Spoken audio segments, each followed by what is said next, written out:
महाभारत के अनुशासन पर्वों में हम कर्म सिद्धांत पर चर्चा कर रहे हैं। कर्म प्रथम होता है और भाग्य पश्चात होता है। बहुत सारे लोग भाग्यवादी बन करके बैठ जाते हैं, पुरुषार्थ नहीं करते। तो ऐसे ही लोगों के लिए यहाँ पर उपदेश दिया है। उस प्रसंग को हम और आगे बढ़ाते हैं। यहाँ पर कहा गया, न अदातारम भंजयन्ति अर्था न क्लेबम न अपि निष्क्रियम न अकर्मशीलम न सूरम तथा नैव अतपस्विनम। कह रहे हैं, ना तो दान न देने वाले कंजूस को धन प्राप्त होता है, ना नपुंसक को, ना अकर्मण्यक को, ना काम से जी चुराने वाले को, ना शौर्यहीन को और ना तपस्या करने वाले को ही धन प्राप्त होता है। धन का अर्थ रुपया पैसा नहीं, धन का अर्थ है अर्थ। अर्थ यानी प्राप्ति, प्रयोजन सिद्ध नहीं होता। अर्थ का अर्थ तात्पर्य होता है प्रयोजन। तो आपका प्रयोजन सिद्ध नहीं हो सकता, या आपका फल सिद्ध नहीं हो सकता, या आपको प्राप्ति नहीं हो सकती। वही तो हमारा धन है। केवल रुपया पैसा सोना चांदी धन नहीं होता।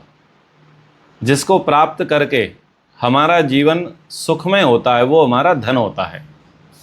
तो जैसे गाय भी हमारा धन है, खेती भी हमारा धन है, कपड़े भी हमारे धन हैं, भोजन की वस्तुएं भी हमारा धन है। उस धन से क्या होता है, हम सुख लेते हैं, हमारा जीवन सरल हो जाता है। ठीक है ना। तो अगर यहाँ पर कह रहे हैं ना अदातारम भंजयन्ति अर्था, जो अदाता है यानी कंजूस है, तो कंजूस को धन प्राप्त नहीं होता। अब ऐसा सीधा सीधा अर्थ लेंगे तो कैसा होगा? कंजूस को तो धन प्राप्त होता है। वो कंजूस कब है? जब उसके पास है तभी तो कंजूस है।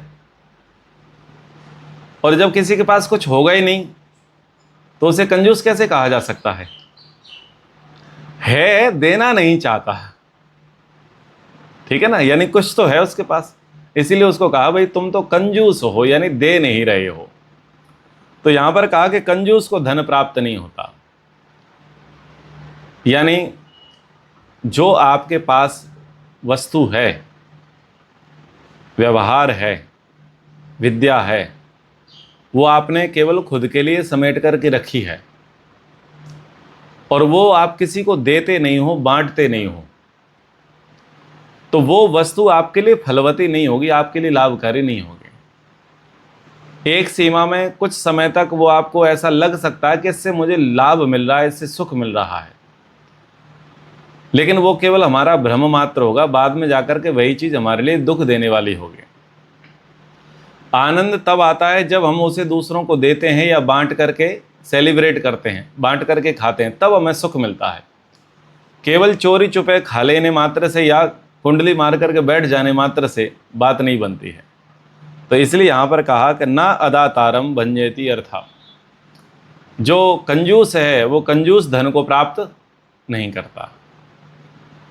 और दूसरा इसका सीधा सीधा अर्थ निकालें तो वेद में कुछ सूक्तियाँ आती हैं, कुछ नीति शास्त्रों में आती हैं। वो ये कहते हैं कि दान देने से धन बढ़ता है। अब फिर जो कंजूसी प्रकृति का व्यक्ति होगा वो यही कहेगा कि भाई दान देने से धन कैसे बढ़ेगा, देने से तो घटेगा। एक व्यक्ति महीने के 10,000 रुपये कमाता है, 10,000 से उसकी गृहस्थी चल रही होती है। यदि उसी में से वो 1,500 रुपये किसी को दान कर देगा तो इससे तो उसकी गृहस्थी में कमी आ जाएगी। साधन ना खरीद सके, सब्जियां ना खरीद सके, मूलभूत सुविधाएं वो पूरी करना चाहेगा तो उसमें उसको कमी आ जाएगी। तो वो कहेगा दान देने से तो धन बढ़ता नहीं है, इससे तो धन घटता है। तो ये आरंभिक दृष्टिकोण है। हमें लगता है ऐसा कि दान देने से चीज़ें घटती हैं। तो शास्त्र में कुछ बातें बताएं कि कुछ ऐसी चीज़ हैं जो बांटने से बढ़ती हैं। बोले क्या? बोले जैसे विद्या। विद्या तुम बांटोगे, विद्या का तुम दान करोगे तो विद्या बढ़ेगी, और यदि उस पर कंजूसी करोगे तो वो घट जाएगी। ऐसे ही शरीर का सामर्थ्य, यदि शरीर से पसीना नहीं निकालेंगे, शरीर से सेवा नहीं करेंगे, शरीर से पुरुषार्थ नहीं करेंगे, तो वो चीजें हमारी घट जाएंगी। तो नियम ही कुछ ऐसा दे दिया है कि कुछ चीजें ऐसी हैं, कुछ गुण, कुछ कर्म, कुछ स्वभाव, कुछ वस्तु ऐसी हैं जिनको आपको इन्वेस्ट करना पड़ेगा, यानी देना पड़ेगा, बांटना पड़ेगा, तो ही वो बढ़ सकते हैं, अन्यथा वो बढ़ेंगी नहीं। तो हम बहुतों को बातें सिखाते हैं तो सिखाने से हमारी बुद्धि परिष्कृत हो जाती है। तो ऐसे ही दान धन होता है, धन भी देने से बढ़ता है। अब धन देने से बढ़ता है, ये सीधी सीधी बात पकड़ में नहीं आती। उसे पकड़ में आती है जो देता है, उसे पकड़ में आती है जिसका बढ़ता है, और ये गूंगे का गुड़ है, हर किसी को पकड़ में नहीं आता। तो जब वास्तव में हम धर्म से अर्थ उपार्जित करते हैं और अर्थ से कुछ अर्थ बचा करके धर्मार्थ दान देते हैं, तो वह दिया हुआ दान हमें अनंत गुणा फलदायी होकर के मिल जाता है। एक तो ये है, धन क्यों कमाया है? अपनी सेवा कराने के लिए, अपनी सुविधाओं को पूरा करने के लिए हम धन कमा रहे हैं, ठीक है। सुख प्राप्त करने के लिए हम धन कमा रहे हैं। दान देने से भी तो सुख मिलता है। कुछ चीज़ें खाने से, पीने से अपने जीवन में सुख आता है, और उससे ज़्यादा सुख तब आता है जब हम दूसरों को खिलाते पिलाते देते हैं, तो उनके सुख को देख करके हम भी सुखी हो जाते हैं। तो यहाँ देने से बढ़ गया ना सुख। एक अभी हम खुद खा रहे थे और अभी हम बहुतों को खिला रहे हैं। खुद के खाने से उतने स्तर की प्रसन्नता, सबको खिलाने से हमारी प्रसन्नता बढ़ जाती है। तो यानी देने से क्या हुआ, यहाँ पर बढ़ गया। ऐसे ही जो लोग नियमित दान करते हैं, जो शतांश दान देते हैं या दशांश दान देते हैं, उनका धन बढ़ता है। वो अभी सुबह दे करके चलते हैं और शाम तक उनको या तो उसकी भरपाई हो जाती है या उससे अधिक उसे मिल जाता है। तो ये बात तो गूंगे का गुड़ है, यानी जो दान देता होगा उसी को ये बात समझ में आएगी। जो दान देता नहीं है उसे तो ये लगेगा कि दान देने से तो धन घटेगा, ठीक है। आगे कहा, जो नपुंसक व्यक्ति है, नकारा व्यक्ति है, उसको भी धन प्राप्त होने वाला नहीं है, उसका भी प्रयोजन सिद्ध होने वाला नहीं है। अकर्मण्य है, अकर्मण्य यानी जो काम चोर है, काम करना नहीं चाहता, काम से जी चुराता है, पुरुषार्थ से जी चुराता है, मेहनत करना नहीं चाहता, जो चाहता है शॉर्टकट, बड़े बड़े मनोरथ पालता है, लेकिन मनोरथ को सिद्ध करने के लिए कुछ भी पुरुषार्थ नहीं करता। ऐसे अकर्मण्य व्यक्ति को भी धन प्राप्त नहीं होता। कई लोग होते हैं खटिया पर पड़े रहते हैं, महा आलस्य फैलाते हैं, काम करने नहीं जाते, काम उनको मिलता है लेकिन उनकी एक्सपेक्टेशन हाई होती है। इतना पैसा मिलेगा तो जाऊंगा, नहीं तो मैं नहीं जाऊंगा। इतना पैसा मिलेगा तो हम नौकरी करेंगे, नहीं तो नहीं करेंगे। शेष समय खटिया तोड़ते रहेंगे, यही काम करेंगे। इच्छाएं बहुत लंबी हैं। तो ऐसे अकर्मण्य लोग भी, बड़ी बड़ी इच्छाओं को पालने वाले लोग भी धन को प्राप्त नहीं कर पाते। ना काम से जी चुराने वाले को, ना शौर्यहीन को, यानी जिनके भीतर पराक्रम नहीं है, विशेष पुरुषार्थी, विशेष मेहनती नहीं है, वो भी धन को प्राप्त नहीं करते। एक निकृष्ट उदाहरण देता हूं। लेबर में दो संप्रदायों के लोग हैं लेबर वर्क में। एक हिंदू संप्रदाय से आते हैं और एक मुस्लिम संप्रदाय से आते हैं। तो पराक्रमी कौन है? पराक्रमी मुस्लिम संप्रदाय के लोग हैं। उनको 50 रुपए कम भी मिलेगा ना तो वो काम पर चले जाएंगे। पर हिंदू संप्रदाय के लोग चाहेंगे नहीं 150 मिले और ज़्यादा, नहीं तो शाम को दारू पिएंगे, शांति से घर चले जाएंगे। हिंदू संप्रदाय में ज़्यादातर जो लेबर है वो बड़ी इच्छाओं वाली है, ठाट वाट वाली है, इसलिए ज़्यादातर आर्थिक रूप से वो पिछड़ी हुई होती है। और मुस्लिमों में वो लोग आर्थिक रूप से बहुत संपन्न हो चुके हैं, बहुत मेहनत करते हैं। हिंदू पता चलेगा दिन में केवल 4 ही काम किए हैं, लेकिन मुस्लिम 7 काम कर लेगा,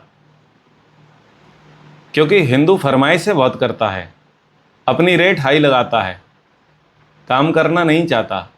और मुसलमान 5 रुपये कम मिलेगा पर करेगा, उससे वो अपनी गुडविल बनाता है और बड़ी सफाई से के साथ काम भी करता है। तो ये पूरे भारत की स्थिति है, ज़्यादातर ये स्थितियां हैं। आप सुन रहे हैं, जितने भी लोग यहाँ सुन रहे हैं गूगल मीट पर, सब इस बात को जानते होंगे कि वो लोग बड़ी जल्दी पराक्रम के साथ काम करते हैं और ज़्यादा पैसे को लेकर के मगजमारी नहीं करते, क्योंकि वो घुसना चाहते हैं, अपनी पैठ बदलाना चाहते हैं, अपनी मार्केट पर पकड़ रखना चाहते हैं। इसलिए सारी फल मंडी पर पकड़ किसकी है?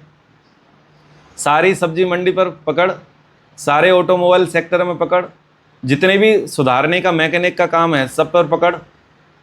रोड साइड जितना भी बिजनेस है जिसमें किसी डिग्री की ज़रूरत, जिसमें किसी जीएसटी की ज़रूरत, जिसमें किसी एफएससीआई का प्रमाण पत्र की ज़रूरत नहीं है, वो सारे रोड साइड बिजनेस यही लोग कर रहे हैं।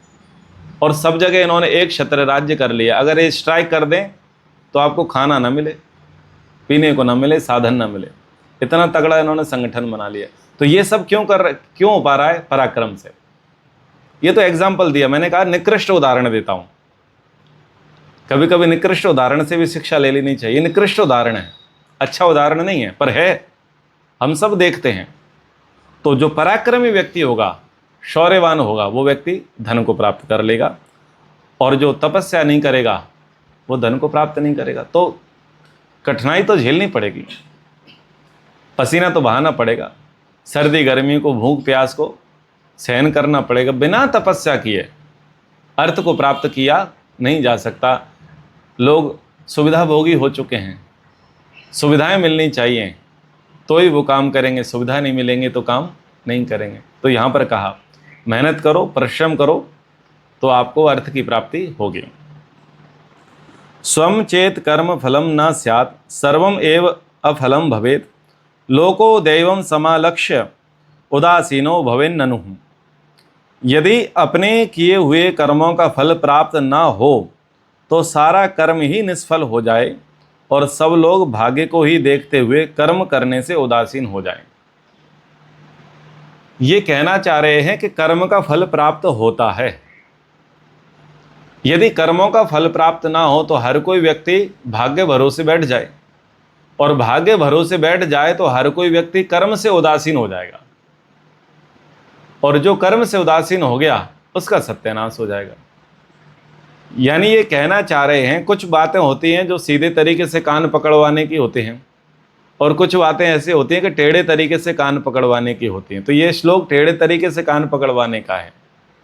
ये श्लोक ये कह रहा है कि भाग्य भरोसे बैठोगे तो बात नहीं बनेगी, कर्म से उदासीन मत रहो। कर्म करने से फल की प्राप्ति होती है। अगर कर्म करने से फल ना मिलता तो लोग कर्म से जी चुरा लेते। इसलिए तुम जी मत चुराओ। बहुत सारे लोग कर्म कर रहे हैं, तो बहुतों को कर्म करता हुआ देख करके तुम भी अपना मन कर्म में लगाओ। कर्म से ही अच्छे भाग्य का निर्माण होता है।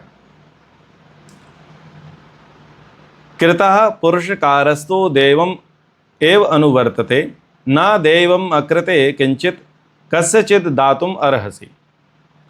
किया हुआ पुरुषार्थ ही दैव का अनुसरण करता है, परंतु पुरुषार्थ न करने पर दैव किसी को कुछ भी नहीं देता। दैव यानी भाग्य। जहाँ पर दैव शब्द आए नीति शास्त्रों में और कर्म का प्रसंग चल रहा हो तो वहाँ दैव का अर्थ होता है भाग्य।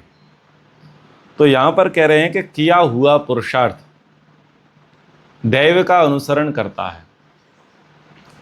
हम जो कर्म करते हैं वो कर्म किसके पीछे भाग जाता है? भाग्य के पीछे भागता है। कर्म हुआ और कर्म भाग्य के हिस्से में चला गया, और भाग्य किसका अनुसरण करता है? भाग्य कर्ता का अनुसरण करता है।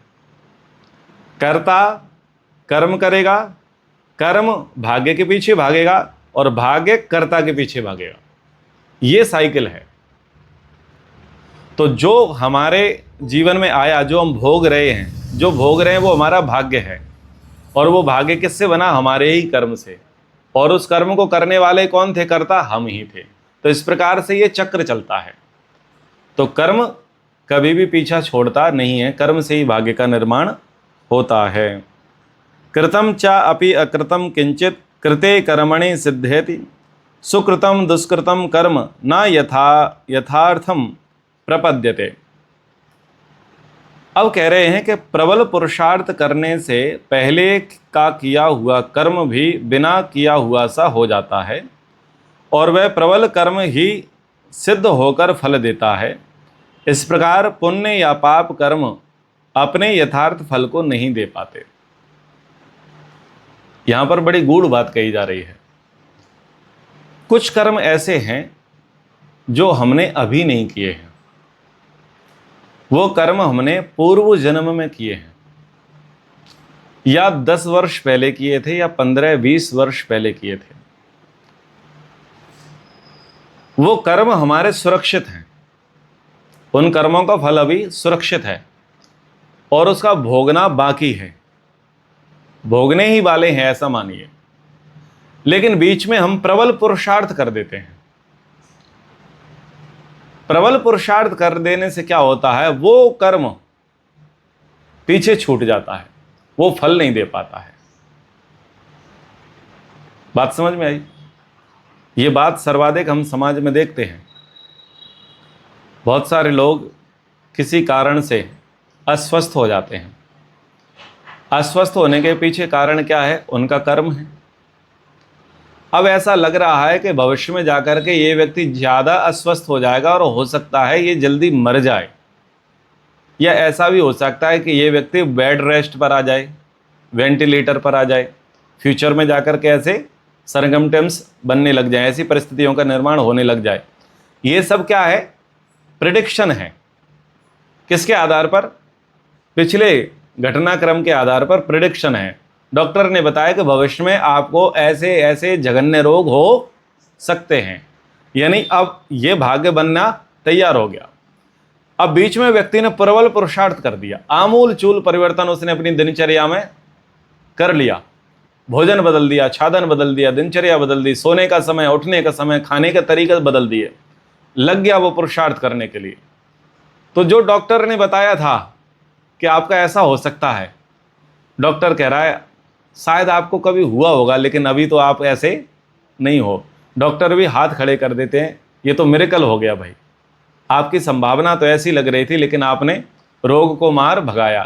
तो यानी प्रबल पुरुषार्थ व्यक्ति जब करता है तो जो पिछला भी जो कर्म है जिसका फल मिलने वाला था, वो फल भी पीछे छूट जाता है, दब जाता है।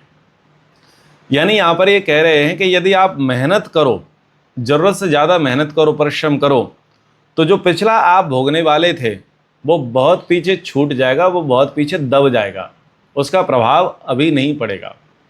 तो ये भी संभावना यहाँ पर बताई है कि यदि हम मेहनत करेंगे, परिश्रम करेंगे, तो हम बहुत कुछ अपने जीवन में परिवर्तन कर सकते हैं। किसी ने कहा आपकी कुंडली में आपकी आयु 100 वर्ष लिखी है और आपका तो राजयोग है, राजयोग। आप तो ऐसा भाग्य लिखा करके लाए हैं कि जहां पर हाथ डालोगे वहां पर आपको सिद्धि मिल जाएगी। ऐसा किसी ने कह दिया, ज्योतिषी ने कह दिया। या ऐसा मान लें कि व्यक्ति के लक्षण भी ऐसे ही हैं, व्यक्ति के लक्षण भी ऐसे ही कि वो ऐसा कर सकता है, ऐसा हो सकता है, और उसने कुछ कुछ ऐसा किया भी है और वो ऐसा मानता भी है कि मैं जब चाहे तब काम करूंगा और मुझे सफलता प्राप्त हो जाएगी। लेकिन बीच में वो प्रबल पुरुषार्थ करने लग गया, नशे का प्रबल पुरुषार्थ करने लग गया, नशे का प्रबल पुरुषार्थ करने लग गया, व्यसन का प्रबल पुरुषार्थ करने लग गया, क्रोध का प्रबल पुरुषार्थ करने लग गया, बुराई का। तो उसका राजयोग डस्टबिन में चला गया, उसके 100 वर्ष का योग डस्टबिन में चला गया। जो वो हर क्षेत्र में सफलता प्राप्त कर सकता था वो योग भी डस्टबिन में चला गया। किसकी वजह से? प्रबल पुरुषार्थ की वजह से। उसने पुरुषार्थ कुछ तगड़ा कर लिया, लेकिन कैसा कर लिया? विपरीत अर्थों में, बुरे अर्थों में कर लिया। तो पता चला 55 वर्ष में ही उसका राम नाम सत्य हो गया। राजयोग था और रोड योग बन गया उसका। करोड़पति बनना था, रोडपति बन गया। क्यों? प्रबल पुरुषार्थ कर लिया। किस में कर लिया? बोले रात के 3-3 बजे तक आईपीएल में बैट लगाया इसने। पिता की पर्याप्त संपत्ति, खुद भी बढ़िया, महीने का 2 लाख कमाता था, लेकिन इसने प्रबल पुरुषार्थ कर लिया और सारी संपत्ति किस में लुटा दी? आईपीएल के सट्टा में लुटा दी इसने। हो गया। तो जो योग बनना था वो सारे योग धरे के धरे रह गए। जैसा भविष्य बनना था वो सारा भविष्य धरा के धरा रह गया। तो ये किससे हुआ? इसके पुरुषार्थ से। इसने विपरीत पुरुषार्थ कर दिया और इसका भाग्य जो था एक प्रकार से, या जो संभावनाएं थी, जो प्रेडिक्शन थी, वो सारी की सारी धरी रह गई। तो यहां पर इस प्रकार से कह रहे हैं कि बहुत सारे कर्म हैं जो कर्म आपको फल देंगे, लेकिन वो फल किससे प्रभावित हो जाते हैं? आपके प्रबल पुरुषार्थ से। आप अच्छा पुरुषार्थ करोगे तो आगे हो जाएगा, और बुरा पुरुषार्थ करोगे तो बहुत पीछे हो जाएंगे। किसी ने कहा बालक की मृत्यु का योग है, 12 वर्ष में बालक मर जाएगा। तो ऐसी हम कथाएं खूब सुनते भी हैं। मृत्यु का योग है, मर जाएगा। तो लड़के ने तपस्या कर डाली और लड़का 92 वर्ष जिया, प्रबल पुरुषार्थ कर लिया, और 12 वर्ष का जो अकाल मृत्यु का जो योग था उसका खत्म हो गया। यानी पुरुषार्थ से उसने अपनी स्थिति मजबूत कर ली। तो ऐसे पुरुषार्थ बहुत महत्वपूर्ण होता है। पुरुषार्थ अच्छे अर्थों में करेंगे तो हमें अच्छी प्राप्ति हो जाएगी, बुरे अर्थों में करेंगे तो बुरी चीज़ों की हमें प्राप्ति हो जाएगी।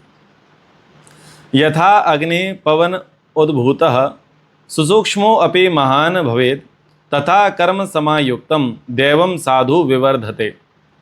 जैसे थोड़ी सी भी अग्नि वायु का सहारा पाकर बहुत बड़ी हो जाती है, उसी प्रकार पुरुषार्थ का सहारा पाकर दैव का बल विशेष बढ़ जाता है। उदाहरण दिया, थोड़ी सी अग्नि है, लेकिन अग्नि को क्या मिल जाए? हवा मिल जाए। तो हवा का सहारा मिलेगा तो अग्नि प्रचंड हो जाएगी, बढ़ जाएगी। तो आपका भाग्य तो है, बढ़िया भाग्य है कि आपकी बुद्धि अच्छी है। आप पढ़ाई में ध्यान लगाओगे तो जल्दी ध्यान लग जाएगा, जल्दी मन लग जाएगा। आप पढ़ेंगे तो जल्दी से चीज़ें आपको याद हो जाएंगी। तो बहुत अच्छा, आपका अच्छा भाग्य है। लेकिन यदि इस भाग्य में कर्म का तड़का और लग जाए, लगे हाथ, उसी संबंध में आप कर्म और करने लग जाओ, तो जैसे अग्नि को हवा मिली और अग्नि धधक गई, बढ़ गई, उसी प्रकार से आपका जो दैव है, आपका जो भाग्य है, वो प्रबल हो जाएगा। तो भाग्य भी प्रबल कैसे बनेगा? अपने कर्म से भाग्य प्रबल बनेगा। सब बातों का सार क्या है? भाग्य भरोसे मत बैठो। भाग्य को प्रभावित किया जा सकता है, भाग्य को अच्छा बनाया जा सकता है, और भाग्य को दुर्भाग्य भी बनाया जा सकता है। उसके लिए कारण हमारे कर्म बनेंगे, हमारा पुरुषार्थ बनेगा।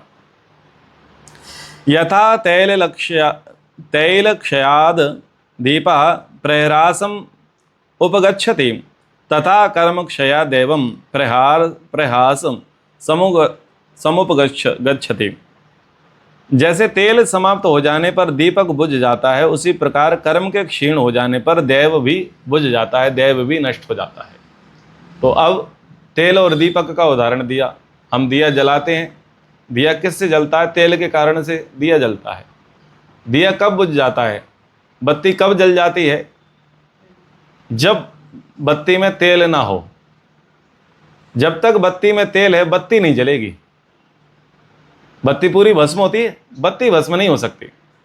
बत्ती का केवल एक कोना है, वो ही जलता रहेगा, लेकिन पूरी बत्ती जलेगी नहीं, क्योंकि उसको पीछे सहारा किसका मिल रहा है? तेल का मिल रहा है। और जैसे ही तेल खत्म, बत्ती का पूरा शरीर वहां पर नष्ट भ्रष्ट हो जाएगा। तो ऐसे ही ये जो भाग्य है, ये भाग्य भी हमारी वो क्या है? ज्योति है, एक प्रकार से बत्ती जल रही है। इसमें कर्म का तेल डला है, और कर्म का तेल जैसे ही खत्म होगा, वैसे ही ये हमारी बत्ती बुझ जाएगी, हमारा भाग्य बुझ जाएगा।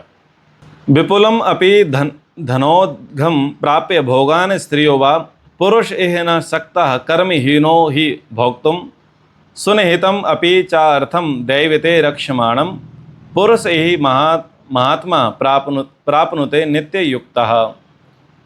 तो कह रहे हैं उद्योगहीन मनुष्य धन का बहुत बड़ा भंडार, नाना प्रकार के भोग और स्त्रियों को पाकर भी उनका उपभोग नहीं कर सकता, परंतु उद्योगी महामनस्वी पुरुष देवताओं द्वारा सुरक्षित और गाड़ कर रखे हुए धन को भी प्राप्त कर लेता है।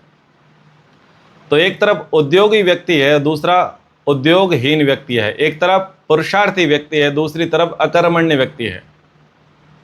तो एक अकर्मण्य व्यक्ति है, आलसी है, कामचोर टाइप का है, लेकिन उसके पास सब है, बहुत धन है, साधन है, संपदाएं हैं, नौकर हैं, चाकर हैं, स्त्रियां, सब कुछ है, पर चूंकि आलसी है, अकर्मण्य है, तो वह उनका भोग नहीं कर पाएगा। कैसे भोग करेगा? भोजन अच्छा है, अच्छा भोजन है, खा नहीं पाएगा, खा लिया तो पचा नहीं पाएगा। क्यों नहीं पचा पा रहा? दम नहीं है, मशीन में दम नहीं है, पुरुषार्थ नहीं करता, मेहनत नहीं करता। हैवी भोजन कौन करता है? जिसके शरीर से पसीना निकलता है, जो मेहनती व्यक्ति है, जिसके शरीर से पसीना निकलता है, वो कठिन भोजन को पचा लेता है। और जिनका जीवन एसी वाला है, होता है ना, बैठा बैठाया जीवन है, तो क्या वो वैसा हैवी भोजन कर सकते हैं? हैवी भोजन वो नहीं कर सकते। तो हैवी भोजन भी वो कर सकता है जिसके शरीर में पसीना आता हो, यानी पुरुषार्थ का पसीना, ऐसे नहीं रोग का पसीना नहीं। कई लोगों को रोग का पसीना आता है, थोड़ा सा भी वो ताप सहन नहीं कर पाते, उष्णता सहन नहीं कर पाते, पंखा बंद, टप टप बूंदे शुरू माथे से, वैसी बात नहीं, पुरुषार्थ का पसीना।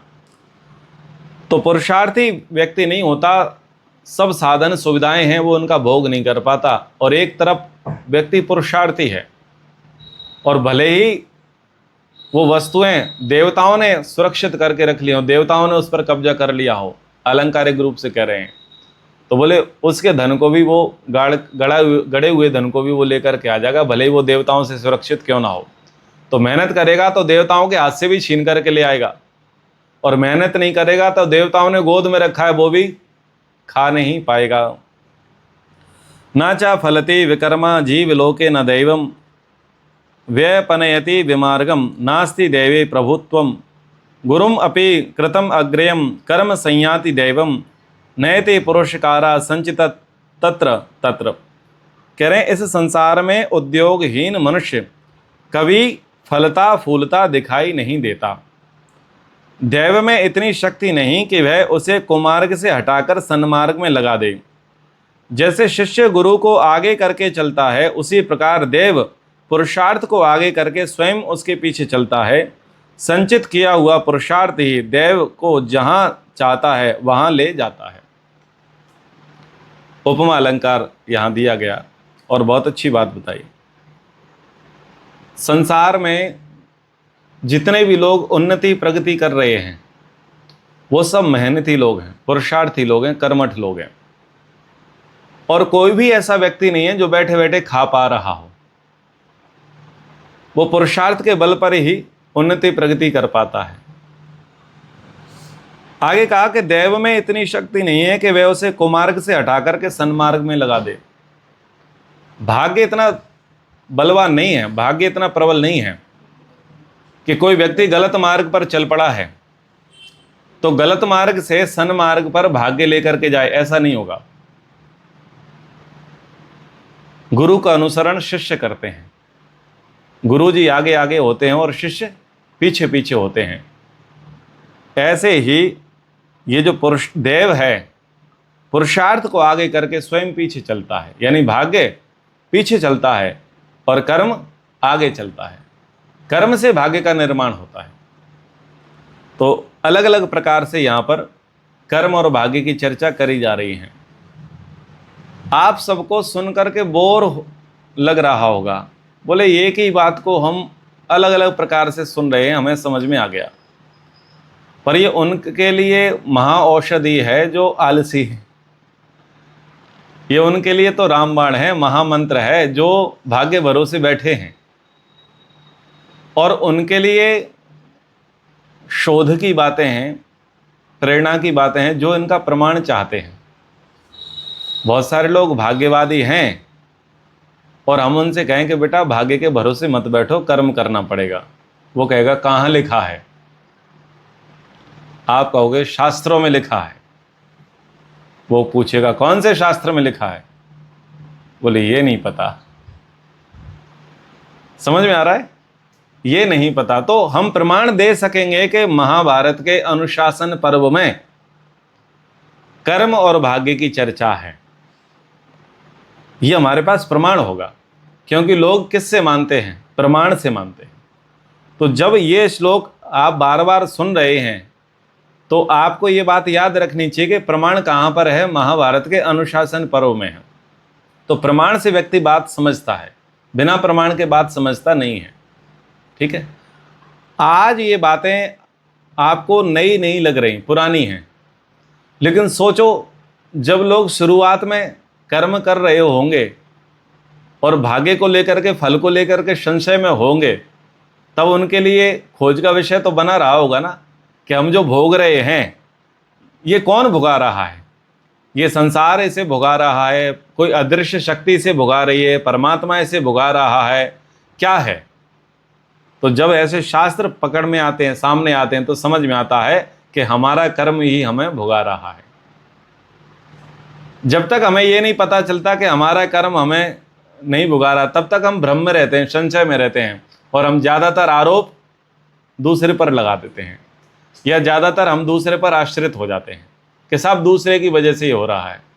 आज सुबह हम एक विद्यालय में गए और विद्यालय में गीत बज रहा था, मेरा आपकी कृपा से सब काम हो रहा है।